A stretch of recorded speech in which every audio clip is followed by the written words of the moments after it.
Hoy nos acompaña Lourdes Muñoz Gómez, destacada, muy destacada en ciencias computacionales e ingeniería artificial, con maestría y doctorado por el Tecnológico Monterrey, con más de una década de experiencia, y es mucho decir ya en estos temas. Lourdes ha trabajado como Senior Machine Learning Engineer en iRobot, esta compañía bueno, muchos conocemos por las aspiradoras robots, liderando proyectos innovadores en ambientes virtuales y generación de imágenes sintéticas. También ha innovado y ha sido profesora activa y asociada en el Tecnológico de Monterrey.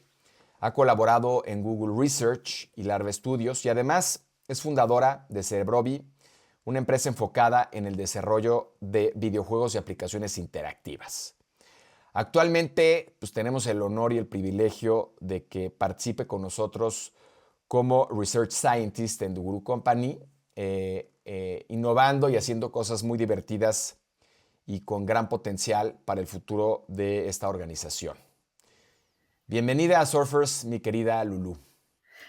Muchas gracias, Roger. Pues con mucho gusto estoy por aquí para platicar el día de hoy. Lulu, en este short queremos platicar con nuestro auditorio, emprendedores, empresarios o aquellos que quieren convertirse en alguno de estos, del tema de moda, que es el tema de inteligencia artificial y también de tecnologías emergentes.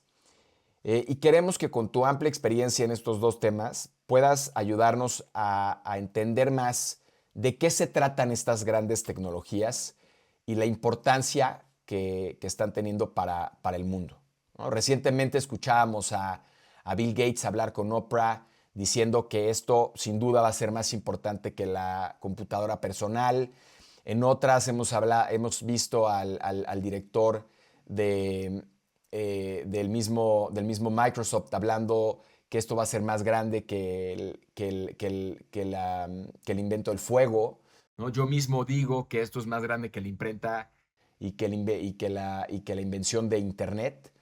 Y en fin, ¿no? Hay muchas expectativas alrededor de la tecnología.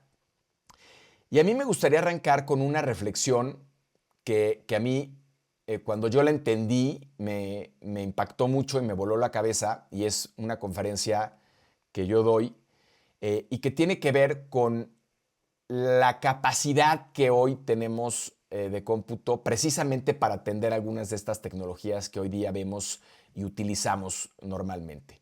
Entonces, en su momento, y lo cuento en esta plática, y pregunto si alguien conoce o entiende qué son los petaflops. Y entonces cuando explico que el flop es esta medida de cómputo de estas grandes computadoras, y cuando hablo que el petaflop es un cuatrillón de operaciones por segundo, que significa 1 millón de billones de operaciones por segundo matemáticas, pues se empieza a entender el dimensionamiento de esta capacidad que hay, ¿no? Y que muchos modelos de lenguaje natural están ya utilizando esta capacidad de cómputo. Y luego, para asustar más todavía o ponerle más énfasis al tema, hablo de esta ya tendencia, no tan cercana, pero ciertamente cercana, de las computadoras cuánticas, ¿no? Y de estas computadoras que van a tener no un desempeño lineal, ¿no? Un desempeño lateral, digamos, no me voy a meter en el tema, basados en física cuántica, pero con una exponencialidad tremenda, ¿no? de capacidad de cómputo, que hoy pues pone, digamos, a pensar a cualquiera, ¿no? Porque cuando piensas que un petaflop, que es este cuatrillón de operaciones por segundo, es algo que al ser humano le podría costar literal millones de años de resolver, ¿no? Te das cuenta de la magnitud de la tecnología a la cual estamos enfrentándonos hoy día. Entonces, pero esto es una reflexión, ahorita me das tus comentarios, pero a mí me gustaría empezar por lo básico, ¿no? Por entender lo básico y entender qué es inteligencia artificial y cómo ha evolucionado, digamos, desde los 50, que se acuña el término, hasta el día de hoy, de una manera muy breve, pero que nos puedas explicar de qué estamos hablando, porque también creo que hay mucha confusión entre la IA y los modelos de lenguaje con inteligencia artificial que ya viene desarrollándose tiempo atrás, ¿no? Y que mucha gente inclusive la ha usado, pero no sabía necesariamente que estaba acuñada como inteligencia artificial. Ok. Bueno, pues yo creo, en general, o sea, si tú buscas definiciones de lo que es inteligencia artificial, también depende de mucho qué autor revises tú es lo que te van a decir. Entonces, hay algunas personas que se han ido más por la idea de que la inteligencia artificial es generar programas o robots o software o hardware o una combinación de las dos que sea capaz de reproducir como pensamos los seres humanos.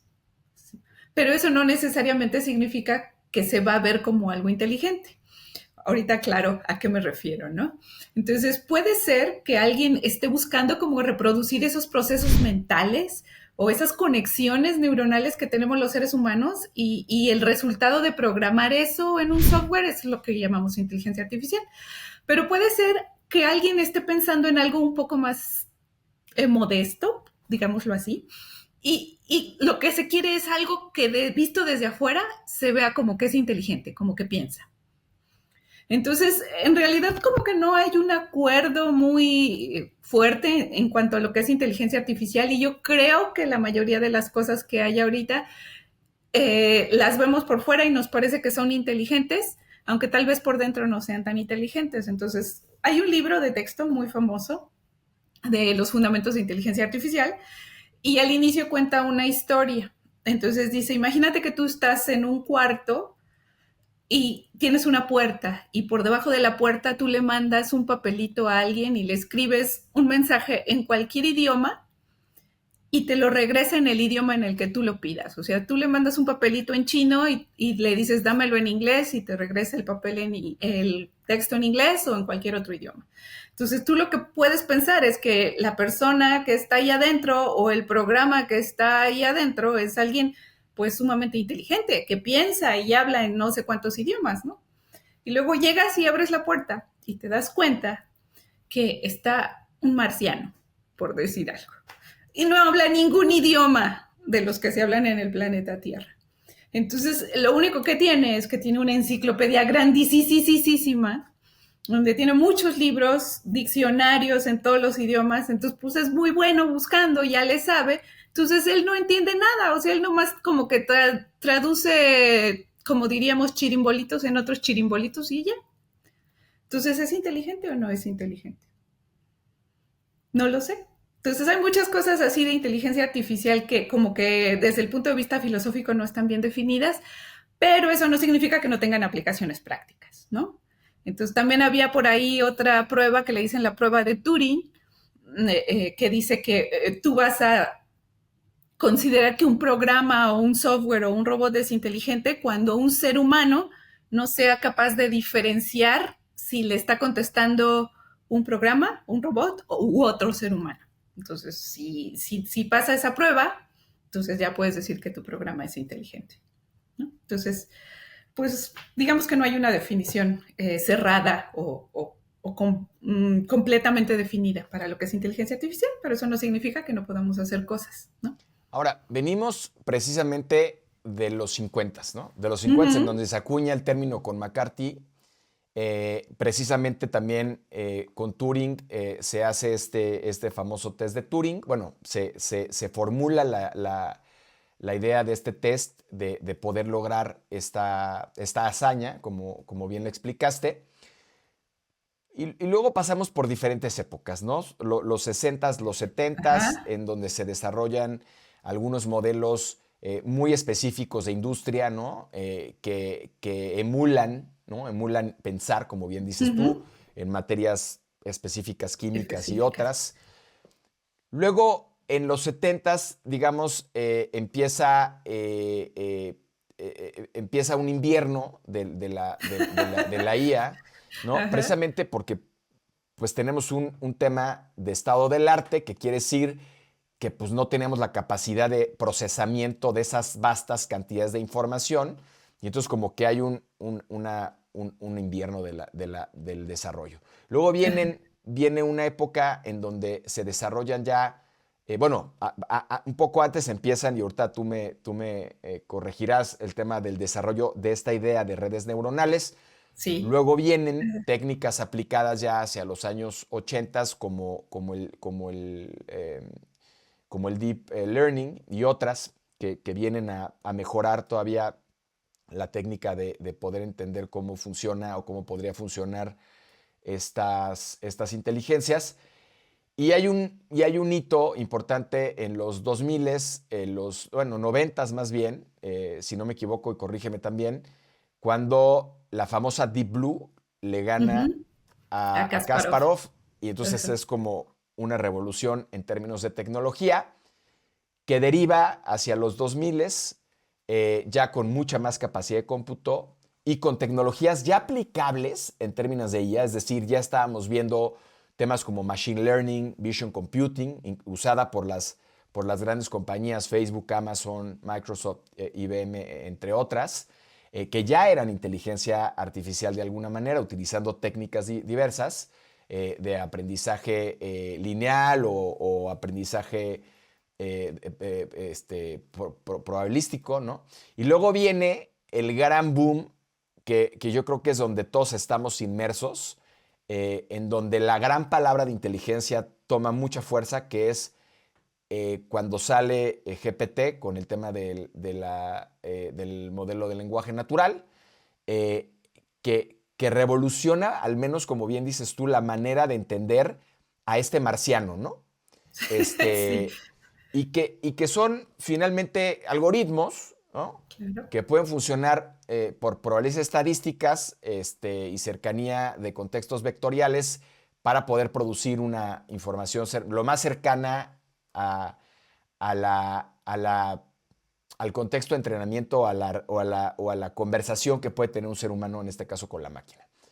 Pero, y ahorita me corriges en toda mi historia porque tú la tienes mucho más clara que yo, pero todo esto lo explico porque al final creo que muchos, más allá de la definición que diste muy certera, eh, están o tienen en la cabeza el entendimiento de que el modelo de lenguaje natural es inteligencia artificial. Y me Ajá. gustaría que nos ayudaras a desmitificar eso porque no lo es del todo. Y no No. solo eso, sino también ahorita me voy a meter al tema más profundo de las capacidades que ya tienen estos modelos, pero ¿cómo salir de ahí? ¿Cómo hacerle entender a la gente que eso no es necesariamente todo lo que enmarca la Inteligencia. inteligencia y que, y que, y que hay más que solamente tener, como hoy muchos ya usan, esta conversacionalidad Ok. para poder asumir el conocimiento inmediato o el procesamiento de información?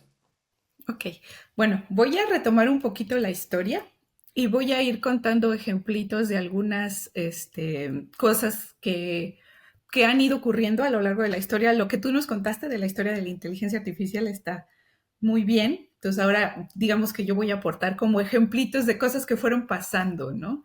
Para que a lo mejor puedan ayudar a entender que la inteligencia artificial es más allá de un chat GPT o los LLMs o ese tipo de cosas, ¿no? Cuando empezó, como comentaste tú, McCarthy, que fue quien definió el término de inteligencia artificial, pues ellos, estas personas lo que querían era decir, bueno, queremos estudiar cómo pensamos nosotros, qué procesos ocurren en nuestro cerebro para poder aprender, para poder tomar decisiones, para poder reconocer, para muchas cosas, ¿no?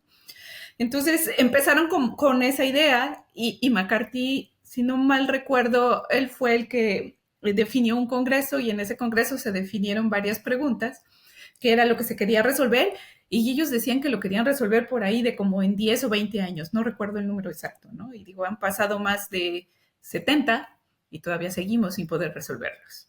Entonces, o sea, como que se fueron dando cuenta que a lo mejor subestimaron lo que sería inteligencia artificial y dijeron, ah, esto está muy fácil. Pues no, ¿verdad? Hay muchas cosas. Otra historia por ahí en los 60 hay un investigador que se llama Takeo Kanade, que también mencionaste por ahí cosas de visión por computadora. Entonces, Él lo que dijo, imagínate, en un internship, o sea, en un programa de investigación de un verano de, digamos, 2, 3 meses, ellos lo que querían hacer con un grupo de estudiantes es generar un ojo, pero no solo un ojo como una cámara, sino un ojo que también está conectado al nervio óptico y tiene su cerebro y entiende todo lo que ve.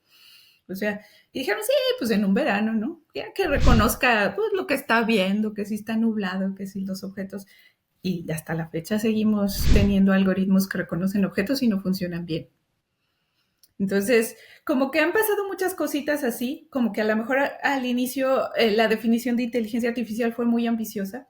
Luego se fueron dando cuenta que era muy complicado implementarlo, en parte, como dices tú, por la capacidad de cómputo y en parte porque a veces no entendían de qué manera se podía representar eso en un programa, ¿no? Y bueno, ahí la mayoría de las cosas tienen una parte de atrás de matemáticas muy, muy fuerte. Entonces, como que se fueron especializando. Luego en los 70s hubo una cosa que se les llamaba los sistemas expertos. Y ahí voy a mencionar un poquito de, no sé si alguien ha escuchado lo que se llama lógica matemática. A lo mejor algunos por ahí que sean ingenieros o que vieron en la secundaria recuerden eso de esto y esto, o la oración A y la oración B, y si la complementas con O, B, te da falso o verdadero, esas tablas de verdad. Bueno, pues empezaron con eso y les llamaron sistemas expertos y pues eran fáciles de implementar, pero eran difíciles de capturar el conocimiento de las personas para meterlo ahí. Hubo algunos ejemplos de sistemas expertos que, no sé, te ayudaban a predecir enfermedades o los síntomas de las personas, cosas así, ¿no? Pero pues eran casos limitados de estudio. Luego, como tú dijiste muy bien, en los 80 empezó todo esto de las redes neuronales y las redes neuronales empezaron porque lo que querían era simular cómo las neuronas en nuestro cerebro están interconectadas y cómo pensamos o cómo recordamos o cómo memorizamos. Entonces hicieron esos modelos y ahí la limitante fue pues la capacidad de cómputo, ¿no? O sea, ponían a entrenar una red neuronal y no, pues tardaba semanas, meses y a lo mejor daba resultados mediocres, ¿no? Entonces, la inteligencia artificial como que se ha hecho, digamos, como una especie de pulpo, o sea, crece en varios lados y ahorita inteligencia artificial incluye muchas cosas. Yo diría que el término más amplio es inteligencia artificial. Más reducido es machine learning. Por ahí también está lo de visión por computadora, que se considera parte de inteligencia artificial. Y dentro de machine learning todavía es más chiquito la parte que tiene que ver con la parte del lenguaje o los LLMs o deep learning.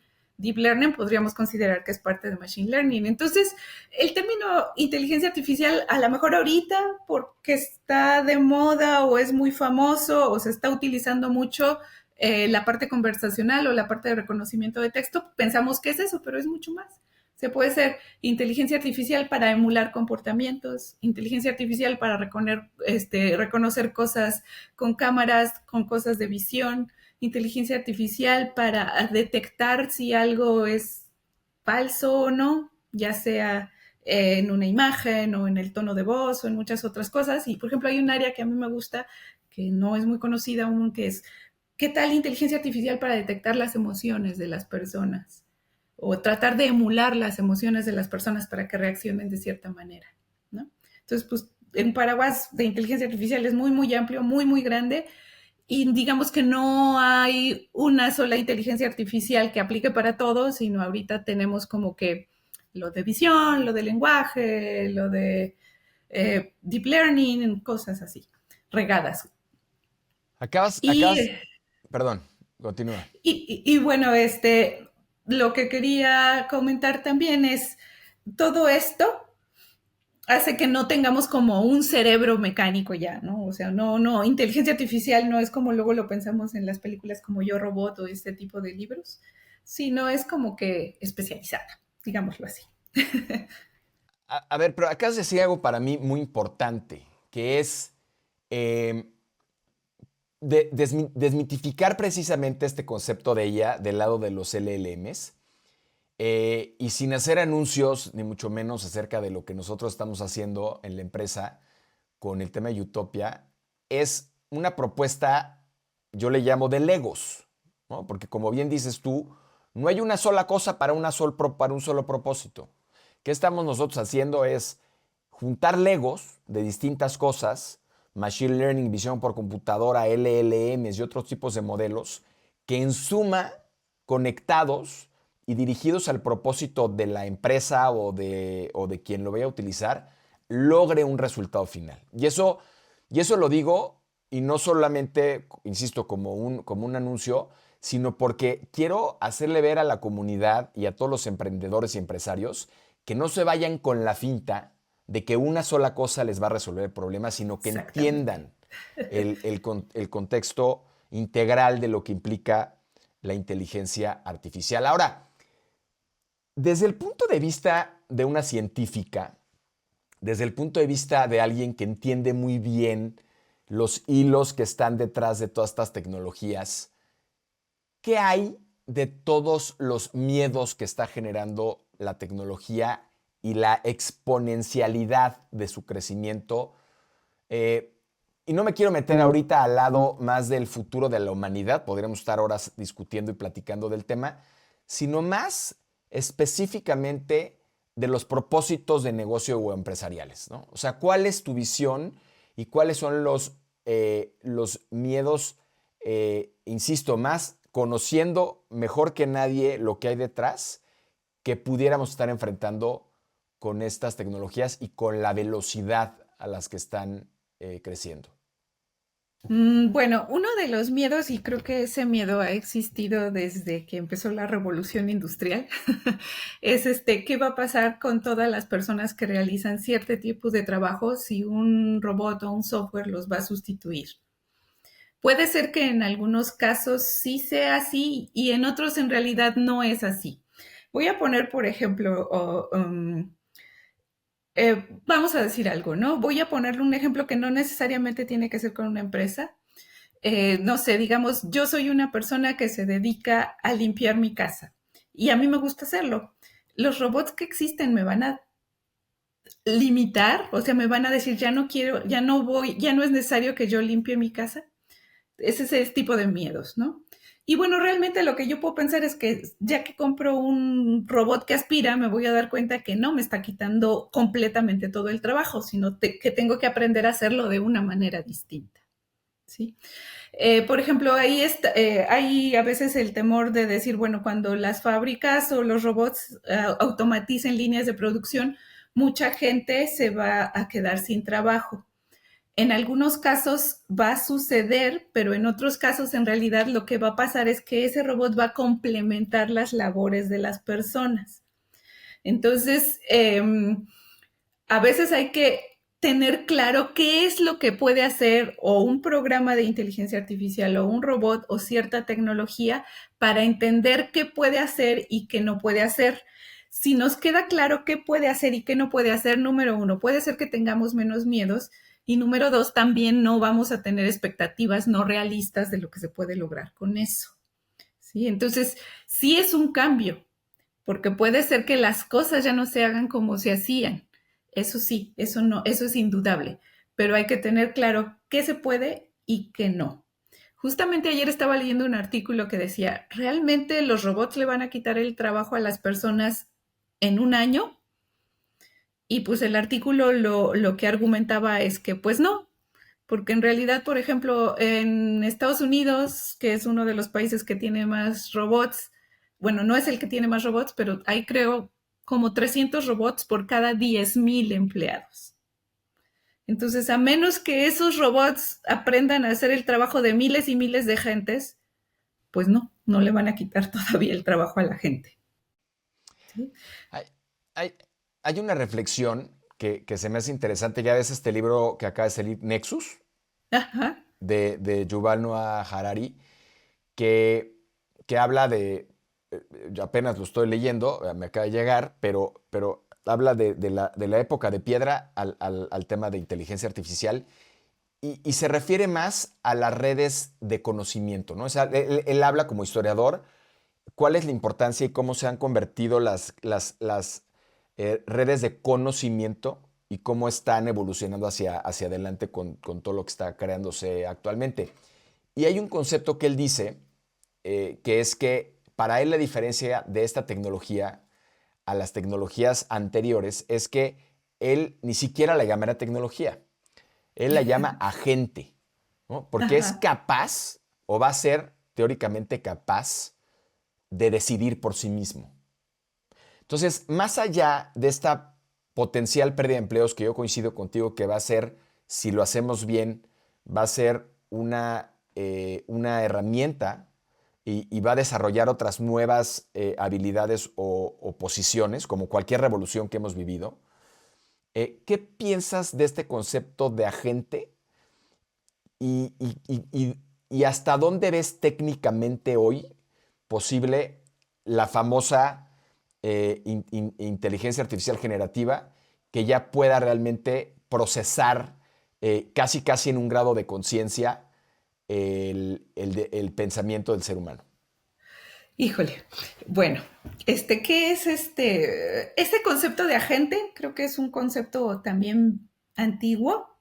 En inteligencia artificial se le llama un agente, pues alguien que puede hacer algo, ¿no? Entonces está el agente que, incluso por ejemplo había algo que se les llamaba agentes conversacionales, o sea, eran agentes que podían tener una plática contigo, o agentes que hacen una actividad en particular, ¿no? O sea, esa idea viene como, podríamos pensarlo como un programa que da un servicio, por decirlo así, o que te ayuda en algo.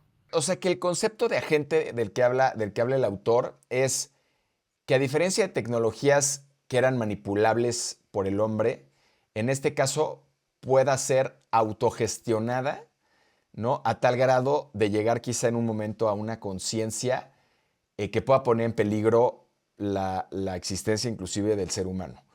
O, Y la pregunta va mucho en el o sea, sentido del estado del arte, porque muchas ok, personas no entendemos realmente si es posible cuánto tiempo va a tomar o en ok. qué momento estamos de ese avance tecnológico. Ok, o sea, lo que tú me estás preguntando es si va a haber un Terminator que tenga conciencia Si, sí. si puede Ok, haber un Terminator. digamos que sí, exactamente, o un Skynet o algo así, ¿no?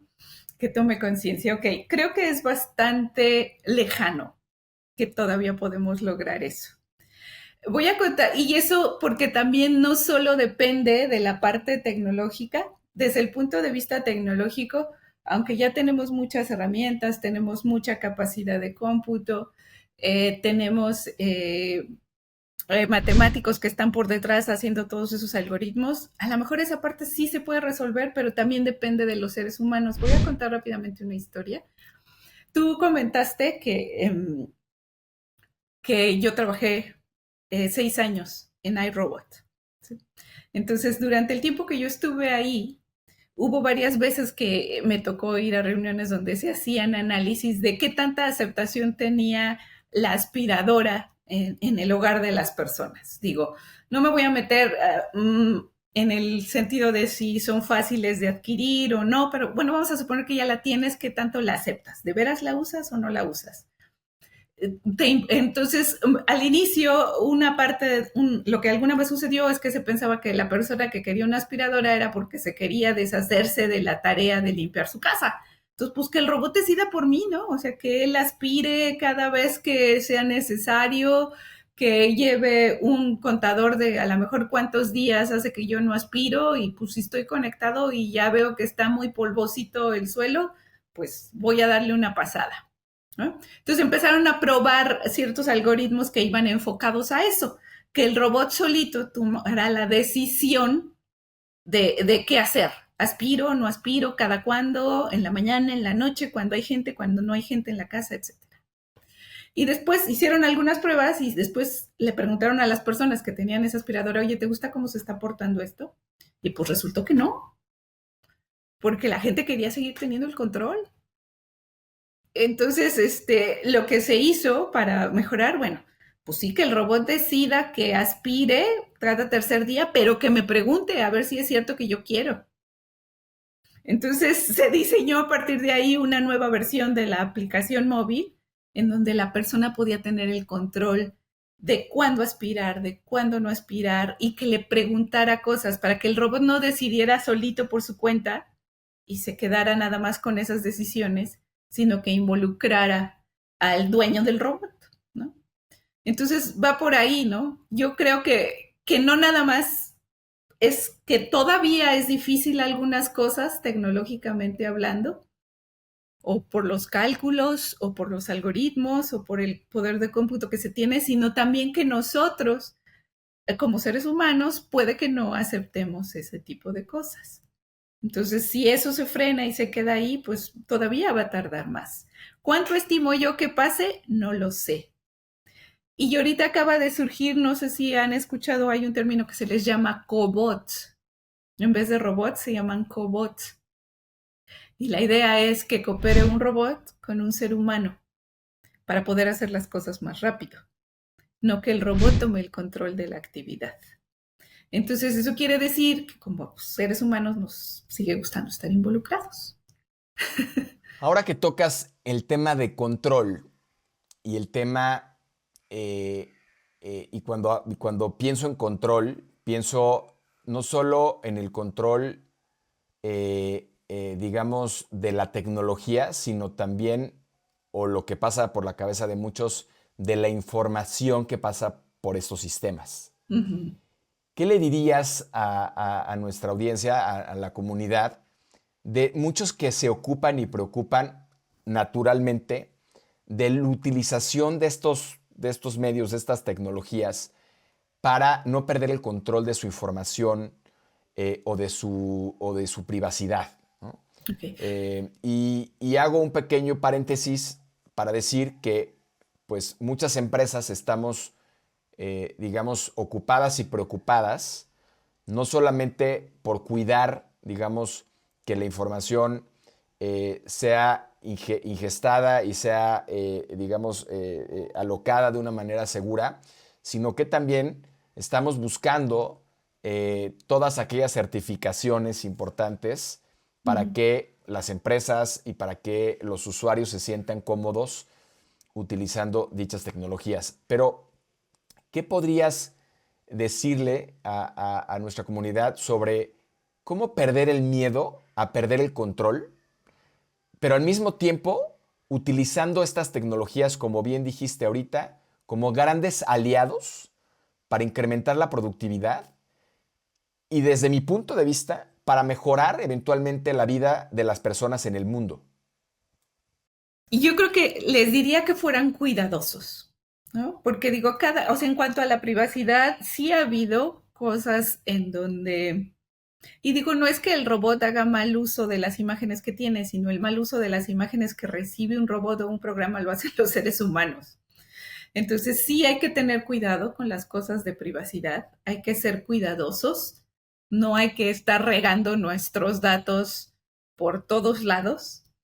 Y si yo tengo duda de si algo está bien o no y yo lo quiero probar, pues voy a ser cuidadoso con eso. O sea, si voy a poner un sistema de cámaras en mi casa que me dice que lo va a mandar por internet, pues a lo mejor primero lo pruebo en algún lugar donde no vaya yo a mostrar algo que me incomode, ¿no? Entonces sí, yo diría que las personas debemos ser cuidadosas y responsables de darnos cuenta en dónde estamos poniendo nuestras imágenes, nuestra información y nuestros datos. Eso es importante. Pero el chiste es que estemos informados de hasta dónde se puede o hasta dónde no se puede para no tener miedo. ¿Sí? Por ejemplo, a lo mejor es algo que da flojera, pero a lo mejor podemos poder leer los avisos de privacidad de ciertas cámaras que están monitoreando y a lo mejor te das cuenta que tú puedes exigir que si tu imagen está ahí, puedes ser indemnizado porque alguien utilizó tu imagen. O sea, es tener cuidado, ¿no? O sea, es lo mismo cuando cosas que subes a las redes sociales o datos que das en el banco, o sea, hay que tener cuidado en dónde dejas tu información, pero hay que, para dar la información sin tener miedo y poder aprender a utilizar la tecnología, pues hay que estar informado. Esta es una conexión segura, no es una conexión segura, me estoy conectando a una red pública en quién sabe, en un aeropuerto en donde mi información va a estar ahí volando por todos lados. Entonces mejor ahí no me conecto. Entonces mejor me conecto en mi casa, con una VPN, en fin, ese tipo de cosas son que las personas tenemos que cuidar, ¿no? Es como como decía antes, ¿no? O sea, si tú cierras tu casa es porque te estás cuidando, pues igual hay que cerrar o saber dónde estás poniendo tu información para que estés tú seguro de dónde está. Que puede haber incidentes, sí los puede haber, pero el chiste es informarse y saber qué se puede y qué no se puede, o hasta dónde tus datos son privados y hasta dónde no, para no tener miedo. ¿Y cómo puede avanzar? Bueno, pues también estar abiertos a las posibilidades. Sí, por ejemplo, el otro día estaba leyendo una noticia, hay un restaurante que se llama, en Estados Unidos, que se llama Chipotle, y ellos tienen ahorita, en California van a empezar a probar un robot, claro que nosotros no lo vemos como robot, se ve como una caja cuadrada, que pela aguacates en 30 segundos. O sea, le ponen una caja de aguacates completa y en 30 segundos se los entrega a la persona sin la piel y sin el hueso en medio del aguacate. Entonces, ¿qué es lo que va a pasar? Que estás viendo tú que esa tecnología te va a ayudar. O sea, una sola persona puede tener un tazón enorme de guacamole, a lo mejor en unos cuantos minutos. ¿Por qué? Porque el robotito ese le ayudó a pelarlos y a quitarle los huesos, ¿no? Entonces, eso es tipo de cosas, hay que reflexionar, ¿qué me está ayudando? Entonces, si yo veo el beneficio y digo, ay, mira qué rápido ya pude hacer estas cosas con la ayuda de este robotito o con la ayuda de este programa, pues simplemente hay que tener cuidado de la información que damos y usarlo de manera consciente. No darle que sí a todo. Oye, y hablando específicamente, que también tienes tú mucha experiencia con la parte de la academia, Uh -huh. eh, y nosotros que estamos viviendo el día a día de ser una empresa que está desarrollando eh, a través de estas tecnologías emergentes distintos productos, eh, ¿qué es lo que necesita o qué es lo que debería de estar buscando el nuevo joven que va a ingresar o va apenas a estudiar una carrera universitaria? ¿O Uh qué -huh. debería o en dónde debería estarse preparando el ingeniero que ya trabaja, por ejemplo, en alguna de estas startups u otras empresas, eh, para que realmente vayamos al ritmo del crecimiento tan rápido de estas tecnologías y pueda tomar la oportunidad y pueda contribuir también a al desarrollo de estas tecnologías? Bueno, yo creo que lo primero es estar informado, o sea, qué hay ahí afuera, ¿no? Hay veces, no sé, por ejemplo, algo que a mí me gusta hacer es como para ir viendo qué hay, inscribirse a lo mejor a podcasts de tecnología o a blogs, leer cosas de blogs, que es como más de divulgación. Hay listas donde dice, ah, mira, en tal lugar están utilizando esta tecnología y esto es nuevo. Entonces, si tú estás al tanto de todo eso, pues es más fácil mantenerte informado de las nuevas cosas que se van a utilizar, a lo mejor no ahorita, a lo mejor en 2, 3, 4 años, ¿no? Y cómo mantenerse actualizado en eso es más difícil.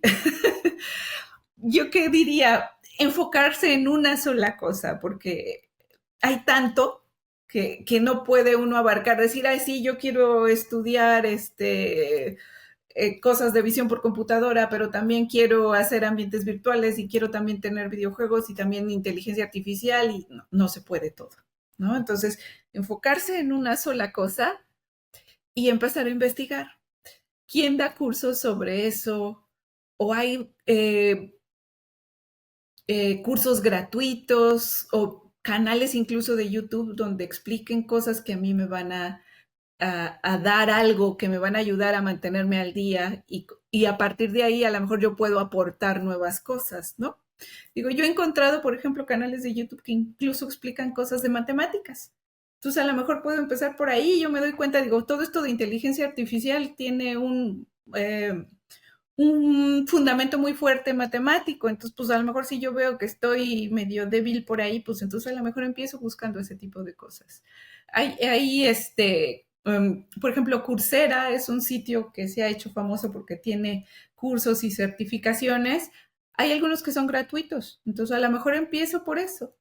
Hay profesores de universidades que a veces suben materiales de sus clases y todo eso, entonces a lo mejor también puedo estar revisando ese tipo de cosas. No todo tiene que costar, ni todo tiene que ser em, de difícil acceso. Hay algunas cosas que podemos encontrar y buscar y leer un chorro, ¿sí? O sea, leer, porque a veces sentarse un ratito a lo mejor a leer sobre robótica y ya me paro y media hora después a lo mejor descubrí cosas que no sabía. Entonces es estar leyendo, informándose, estar al tanto de esas tecnologías y luego decidir, bueno, me gusta en especial visión por computadora. Bueno, pues voy a ver qué se ofrece para visión por computadora. Mira, hay un curso gratis de Python de este profesor de Stanford. Bueno, pues voy a ver si los tomo. Eso es lo que yo diría. O sea, hay que estar como que, desafortunadamente esto es como un tren que va así rapidísimo y avanzando cada vez más rápido y pues te puede arrastrar. Entonces, como que siento que hay que escoger a dónde se va a enfocar uno y por ahí investigar y clavarse, como decimos, en eso, para poder después aportar algo. Porque si nada más nos quedamos por encima, pues nos va a arrastrar el tren. No, y como bien dijiste, el miedo se quita con conocimiento, Claro. ¿no? Con Uh -huh. con el entendimiento de las cosas. Em, También creo, y sumando a lo que dices, me parece que para todos es importante que se acerquen a gente que tenga experiencia y conozca de la tecnología, ¿no? Y de las tecnologías que hemos mencionado. Em, y lo pueden hacer a través de las personas que participan en el proyecto, de las certificaciones que tiene la empresa y de otras cosas, pero sí es importante porque ahorita más que nunca, Lu, yo no sé tú, pero mi impresión es que, y yo ya de veras cuando me preguntan a qué nos dedicamos, ya me da risa y ya les digo, híjole, pues te voy a decir que me dedico a lo que todos ahora se dedican, ¿no? Porque ya las tortas se hacen con AI, ya todo es AI, ¿no? Entonces, eh, yo creo que sí hay que retomar este camino, por lo menos del lado del quien la va a usar, de investigar realmente seriamente quién es quien está implementando las cosas, qué está haciendo con su información, eh, qué seriedad tienen los ingenieros que están detrás, porque sin duda hoy va a ser muy fácil que cualquiera caiga en manos de mucha gente Uh que -huh. dice estar haciendo o usando estas tecnologías y puede ser, pues como tú decías hace rato, contraproducente, ¿no? O inclusive peligroso para el desarrollo de las empresas y de los negocios. Sí. Y preguntar. Digo, como dicen por ahí, lo peor que puede pasar es que la persona a quien le preguntes no te conteste, pero pues de por sí no sabías tú, entonces pues pregunta. Yo he llegado a hacer preguntas a veces así, no sé, en LinkedIn veo a alguien, a una persona que tiene un perfil interesante. Pues igual a lo mejor me puede contestar esto. Pues, ¿qué es lo peor que puede pasar? Pues que no me conteste, ¿verdad? De por sí no sé, pues capaz si me contesta. Y en una de esas a quien le preguntamos es el marciano, Pues sí, que puede ser. tiene mucha información, pero no entiende nada. También puede Lulu, ser. Lulu, quiero agradecerte por compartir tu tiempo con nosotros, todo este conocimiento que tienes. La verdad es que, por supuesto que estamos en la punta del iceberg de lo que sabes, entiendes y conoces, pero bueno, sin duda creo que dimos un recorrido muy breve y muy rápido, pero Sí, por lo muy menos yo rápido. quería sacar del contexto de la típica plática de tecnología de AI. Creo que dimos una explicación un poco más histórica, pero también un poco más profunda de lo que hay detrás para que todos aquellos que nos escuchen puedan tomar sus propias conclusiones y, como dices tú, seguir aprendiendo y seguir entendiendo.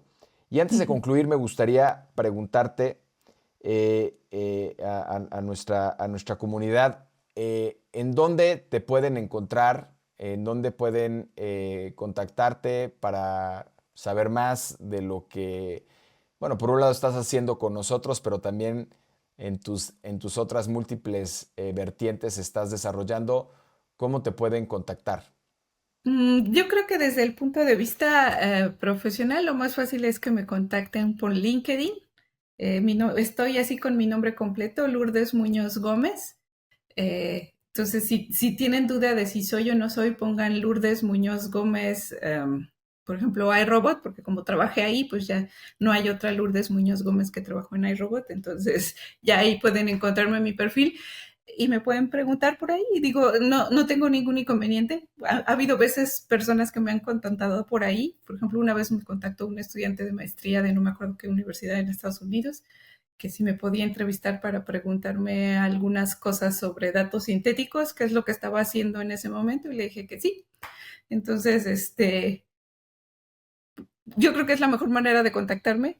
Y bueno, dependiendo de lo que me pregunten, pues yo les puedo contestar por ahí. A lo mejor es nada más necesario un mensaje breve, eh, o a lo mejor ya puedo decir, oye, pues si quieres platicamos un ratito, dependiendo de mis posibilidades, pero yo creo que es la mejor manera de contactarme. Y bueno, ahí también viene, por ejemplo, más detalle de las cosas que yo he hecho y las cosas que conozco. Entonces, creo que es un buen lugar para contactarme por ahí. Pues Lulu, muchas gracias por acompañarnos en Surfers. Muchas gracias de nuevo por participar ahora con nosotros en estas distintas iniciativas y para mí en esta revolución que yo creo que es un agasajo que estemos los que estamos vivos viendo cómo se desarrolla y participar de esta revolución. Te agradezco y te agradezco por ser parte de este movimiento para ganar, compartir e impactar. Muchas Esto fue, gracias. gracias a ti. Esto fue Surfers y nos vemos en el siguiente episodio. Gracias por acompañarnos en este episodio de Surfers. Si te gustó lo que escuchaste y lo que viste, no te olvides de suscribirte en nuestro canal de Spotify y de YouTube. Y no te pierdas ninguno de nuestros capítulos. También puedes conectarte o puedes inscribirte y puedes tener toda la información en rogeralarcon.com, en donde habrá contenidos exclusivos y también podrás descubrir cómo transformar tu vida y tu negocio. No olvides explorar nuestros formatos de inspiración en los backsides y de historias cortas pero poderosas en los shorts. Y recuerda que en Surfers creemos que el verdadero éxito no solo se mide en dinero, sino en el impacto que creamos y dejamos en el mundo. Súmate a esta ola. Hagamos juntos un futuro más ético, sostenible y lleno de oportunidades. Nos escuchamos en el próximo episodio.